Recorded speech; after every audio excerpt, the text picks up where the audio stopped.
Assalamualaikum warahmatullahi wabarakatuh. Perkenalkan, nama saya Abdillah Tirtomo. Saya merupakan mahasiswa program studi Magister Arsitektur di Universitas Tadulako angkatan 2025. Hari ini saya akan membahas tentang prinsip arsitektur Jepang dan perbandingannya dengan arsitektur tradisional Indonesia. Untuk pembahasan kali ini saya akan membahas 3 poin utama. Yang pertama, saya akan mengulas tentang prinsip arsitektur Jepang, mulai dari filosofi desain, struktur, material, dan nilai budaya dalam arsitektur Jepang, dan juga arsitektur Jepang modern. Kedua, membandingkan dengan Indonesia. Jadi karakteristik arsitektur tradisional Indonesia, rumah adat Jawa, Bali, dan juga Minangkabau. Dan yang ketiga, ada analisis komparatif. Di sini persamaan dan perbedaan nilai budaya, fungsi ruang, material lokal, dan keterkaitan alam antar arsitektur. Yang pertama, saya akan membahas prinsip dan karakteristik arsitektur Jepang. Jadi filosofi desain dari arsitektur Jepang itu mengambil dari filosofi wabi-sabi, Zen Buddhisme, dan juga Yin Yang, di mana ketiga filosofi desain ini melahirkan filosofi Jepang yang sederhana dan harmoni. Ada nilai spiritual dalam arsitektur Jepang. Jadi penjelasan perpaduan Shinto menghormati roh alam dan Buddhisme Zen menghasilkan pendekatan yang menghargai alam sebagai bagian tak terpisahkan dari bangunan. Jadi integrasi elemen alam seperti taman, air, batu, dan cahaya penting untuk mencapai harmoni universal. Ada material dan struktur tradisional. Jadi di sini saya membagi menjadi 3 material utama dari arsitektur tradisional Jepang. Yang pertama itu ada kayu.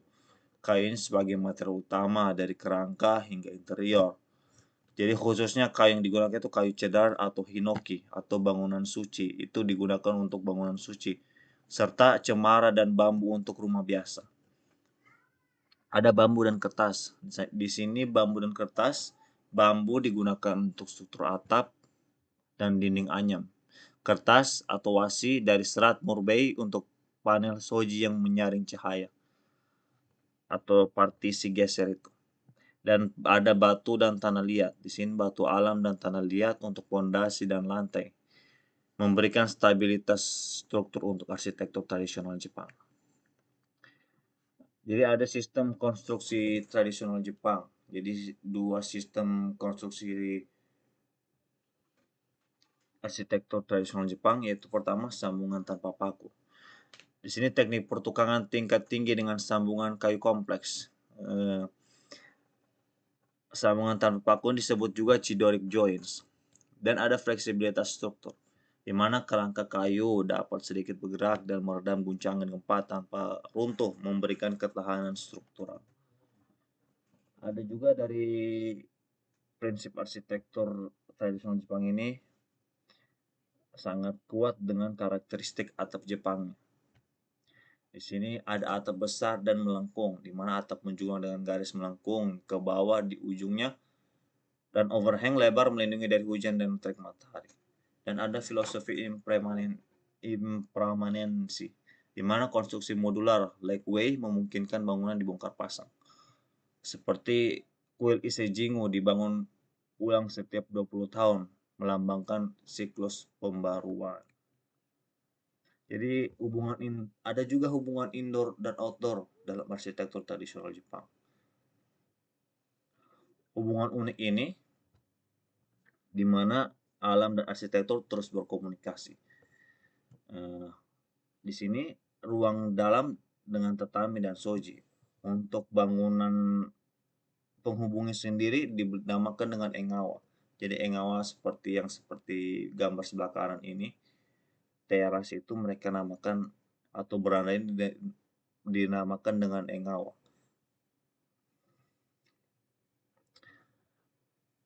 Ada juga fleksibilitas dari ruang interior arsitektur Jepang. Pertama, semua partisi dalam bangunannya menggunakan partisi geser. Tiap ruang itu bisa berubah konfigurasi ruangnya, atau kita biasa sebut dengan multifungsi. Dan juga ada efisiensi dalam ruangnya, di mana ruang tamu siang hari menjadi kamar, dan pada malam hari itu menjadi ruang tidur. Ini merupakan transformasi sederhana dari tiap ruang arsitektur Jepang. Untuk pencahayaan dan taman Jepang sendiri ini, mereka sangat utamakan dalam bangunan itu sendiri, di mana cahaya alami disaring dengan menggunakan material soji atau ini sekat-sekat kertas, supaya cahaya itu tidak langsung masuk ke dalam bangunan, tersaring dulu. Ada menggunakan juga pemandangan pinjaman, maksudnya taman di sini didesain sebagai miniatur alam ideal. Jadi taman di luar itu dibuat menyerupai dengan bagaimana alam itu yang ada. Selain itu juga, saya akan menjelaskan dari evolusi arsitektur tradisional Jepang menuju era kontemporer arsitektur tradisional Jepang, di mana pasca Perang Dunia Kedua di sini muncullah arsitektur modern Jepang seperti Kenzo Tange. Setelah era kontemporer ada Tadao Ando, Kenkoma, sama Shigeru Ben.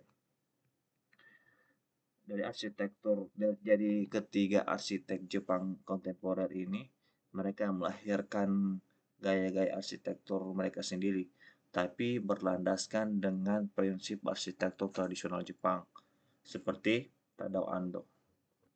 Di sini kita lihat permainan desain-desainnya, permainan dengan cahaya dan bayangan, itu seperti prinsip arsitektur tradisional Jepang. Ada juga Kenkoma, menghidupkan kembali pertukangan kayu secara tradisional, dan juga ada Shigeru Ben dari segi material, menggunakan material kayu dan kertas di sebagian desainnya. Masuk ke pembahasan kedua, saya akan membahas 3 prinsip arsitektur tradisional Indonesia. Pertama, ada arsitektur tradisional Jawa.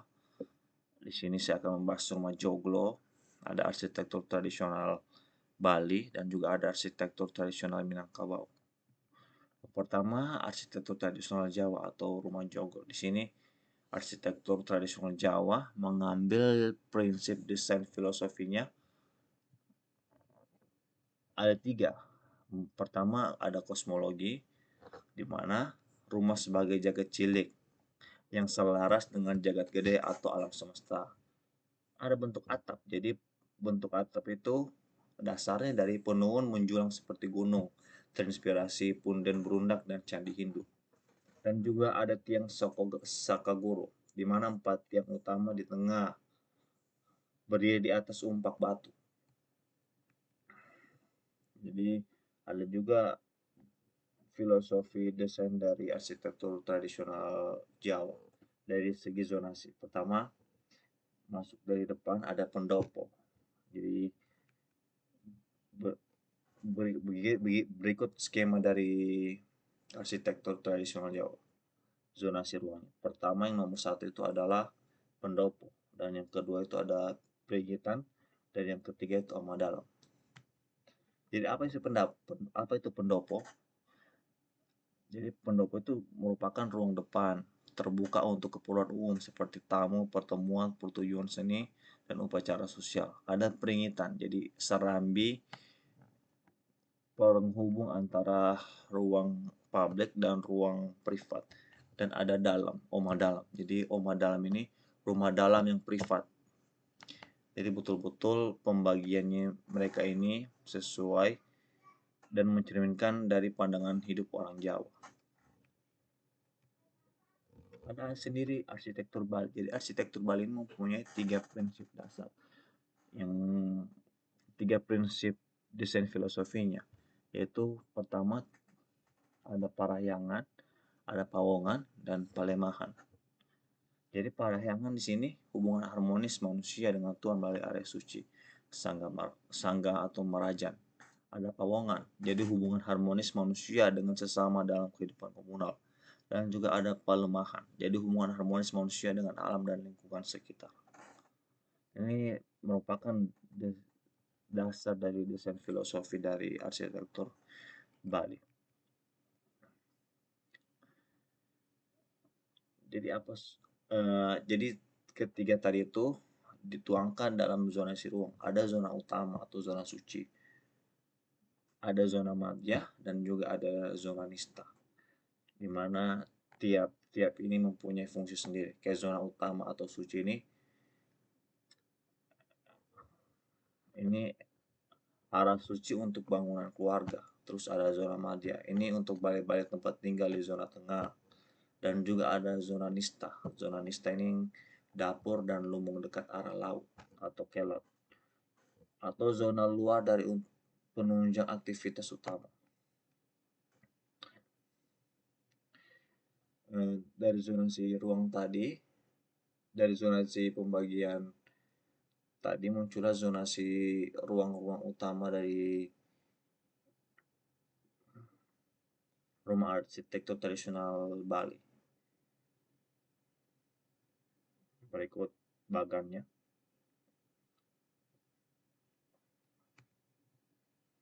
Ada rumah gadang atau Minangkabau.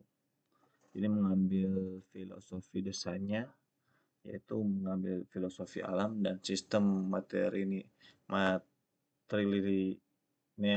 di mana filosofi alam tak kambang jadi guru, alam terkembang menjadi guru. Rumah dirancang selaras dengan alam, adat, dan istiadat setempat. Ada sistem matrilineal, di mana rumah milik kaum atau keluarga matrilineal dimiliki wanita tertua dan diwariskan ke anak perempuan. Ciri khas dari arsitektur Minangkabau itu sendiri terletak dalam atapnya, disebut dengan atap gonjong. Ini menjadi simbol budaya orang Minang. Bentuknya mengambil filosofi dari tanduk kerbau, di mana atap melengkung tajam menyerupai tanduk kerbau, mengenang legenda kemenangan nenek moyang dalam adu kerbau melawan Jawa.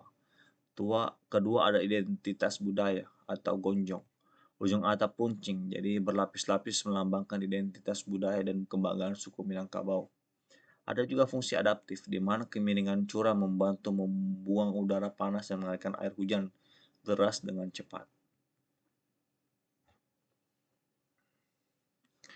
Ternyata dalam arsitektur Jepang dan arsitektur Indonesia ini ada nilai budaya dan filosofi yang hampir mirip. Di mana pertama arsitektur Jepang itu arsitektur yang sederhana, harmoni dengan alam, mengambil desain filosofi Shinto, Zen Buddhisme, dan Taoisme. Bangunan sebagai ruang meditasi dan manifestasi spiritual. Arsitektur Jawa sendiri mengambil konsep mikrokosmos atau makrokosmos, di mana rumah joglo sebagai jagat cilik yang selaras dengan jagat gede atau alam semesta. Ada juga arsitektur Bali. Di sini mengambil 3 prinsip dasar arsitektur tradisional Bali, yaitu Trihita Karana, di mana harmoni manusia dengan Tuhan, manusia sesama, manusia dengan alam, dan juga zonasi Trimandala dalam penataan ruang. Dan arsitektur Minangkabau, di mana peribahasa alam tak kambang jadi goro, alam sebagai goro. Ini rumah gadang miliki untuk kaum matrilineal sebagai simbol status dan identitas sukunya sendiri. Ada perbandingan nilai budaya dan filosofi dari arsitektur Jepang, Jawa, Bali, dan Minangkabau. Di mana arsitektur Jepang mengadopsi wabi-sabi Zen, harmoni yin yang, kesadaran spiritual, dan penerimaan ketidaksempurnaan. Arsitektur Jawa mengambil filosofi kosmologi Hindu dan Jawa, mikrokosmos, makrokosmos, hierarki ruang dari lahirnya ke batinnya. Ada arsitektur Bali. dengan mengambil filosofi dasar keseimbangan harmoni manusia, Tuhan, dan alam. Dan ada arsitektur Minangkabau, alam menjadi guru. Ada perbandingan material keempat, gaya arsitektur. Pertama ada kayu, bambu, batu, dan tanah liat, serta atap alami. Semua material dalam arsitektur tradisional Jepang maupun Indonesia itu hampir mirip, menggunakan material alam.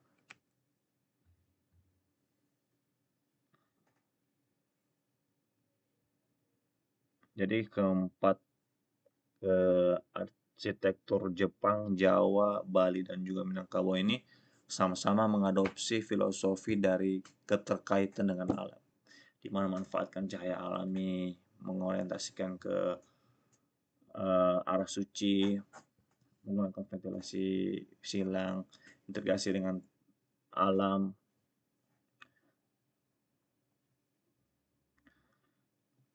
Jadi kita masuk ke slide terakhir, kesimpulan. Ternyata dari keempat arsitektur ini, arsitektur Jepang dan Indonesia sama-sama menjadikan bangunan sebagai penjelmaan nilai budaya, filosofi hidup, dan harmoni dengan alam. Ada kearifan lokal, di mana penggunaan material lokal, teknik konstruksi tradisional, dan adaptasi iklim menunjukkan keberlanjutan yang telah dipraktikkan sejak dahulu. Dan juga ada relevansi ke modernisme, di mana prinsip kesederhanaan, fleksibilitas ruang, dan integrasi alam tetap relevan sebagai inspirasi arsitektur kontemporer berkelanjutan.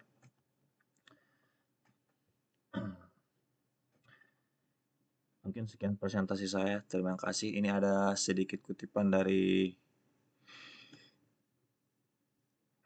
arsitektur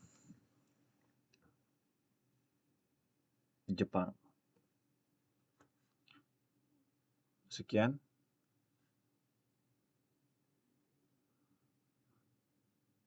Assalamualaikum warahmatullahi wabarakatuh.